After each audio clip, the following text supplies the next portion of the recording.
غداری کی سزا اسے دی جاتی ہے جو ملک اور قوم کی جڑیں کاٹے اور دین کے دشمنوں کے ہاتھ مضبوط کرے، خواہ حکمران خود ہی اس کا مجرم ہو، وہ غدار ہے اور سزا کا مستحق ہے۔ جہاں روٹی مزدور کی تنخواہ سے مہنگی ہو جائے، وہاں دو چیزیں سستی ہو جاتی ہیں: عورت کی عزت اور مرد کی غیرت۔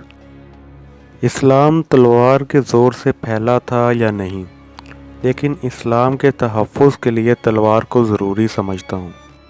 دشمن سے پہلے غدار کو قتل کرنا ضروری ہے۔ ایک جاسوس دشمن کے پورے لشکر کو شکست دے سکتا ہے اور ایک غدار اپنی پوری قوم کو شکست کی ذلت میں ڈال سکتا ہے۔ جس قوم کے نوجوان بیدار ہو جائیں، اس قوم کو کوئی شکست نہیں دے سکتا۔ دفاع کا بہترین طریقہ یہ ہے کہ دشمن کی سوچ سے بھی پہلے اسے دبوچ لیں۔ امت جان دینا جانتی ہے۔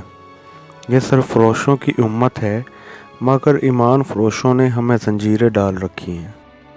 قوم کے شہیدوں اور قوم کی مظلوم بیٹیوں کو بھول جانے والی قوم کی قسمت میں کفار کی غلامی لکھ دی جاتی ہے۔ باوقار قوم کی طرح زندہ رہنا چاہتے ہو تو اپنی روایات کو نہ بھولو۔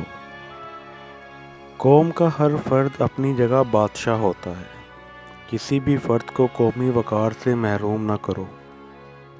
وہ وقت بھی آ جائے گا جب فوج بھی عیاش سپاہیوں کا گروہ بن جائے گی اور اس کے سالار دشمن کے ہاتھوں میں کھیلیں گے۔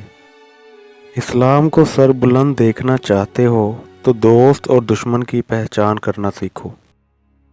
مجھے نظر آ رہا ہے کہ فلسطین کا خطہ امن سے ہمیشہ دور ہی رہے گا۔ اگر کسی قوم کو بغیر جنگ کے شکست دینی ہو تو اس کے نوجوانوں میں فحاشی پھیلا دو۔ یاد رکھو، فوج بغیر قوم کے اور قوم بغیر فوج کے دشمن کے لیے آسان شکار ہوتی ہے۔